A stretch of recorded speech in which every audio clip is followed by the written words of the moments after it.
আমরা আসলে সৌরা থানার কার্যক্রম আমরা ২ দিন পরেই আমরা শুরু করতে পেরেছি।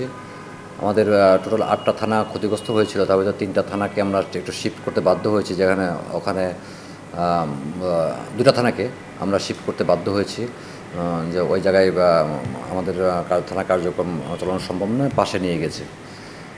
আমাদের সৌরা থানায় আমাদের সমস্ত অফিসার ফোর্স সবাই জয়েন করেছে। আমাদের এখন আমরা যে সমস্যাটা একটু আমরা ভুগছি সেটা হচ্ছে আমাদের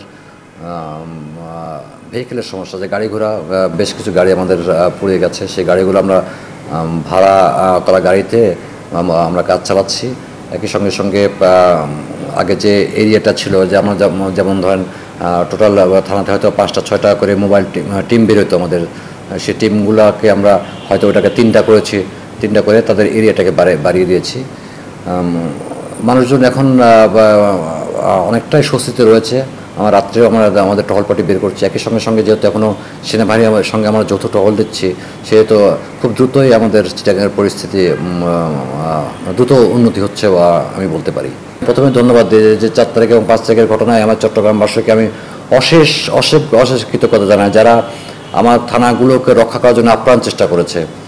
একই সঙ্গে থানা বা গাড়ি ঘোড়া যখন পুড়ে গেছে কিংবা নষ্ট হয়ে গেছে, তারা নিজেরাই অনেক ক্ষেত্রে দেখেছি, আমি কোতোয়ালি থানায় গিয়ে দেখেছি, তারা ছাত্ররা এবং এলাকার মানুষ তারা নিজেরা পরিষ্কার করছে, থানাগুলো পরিষ্কার করে দ্রুত থানা তাদের করার জন্য চেষ্টা করছে।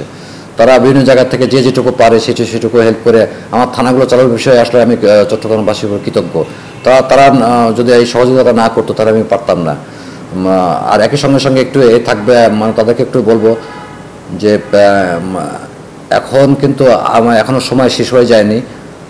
তারা যেন একটু সাবধান থাকে, সাবধানতা বলতে বলছে যে একটু অ্যালার্ট থাকে, যে পুলিশকে তারা যেন সহযোগিতা করে, পুলিশকে সহযোগিতা করে, তাহলে আলটিমেটলি ঘুরে তার দিকে যাবে। আসলে পুলিশকে সহযোগিতা মানে তার নিজের সহযোগিতা।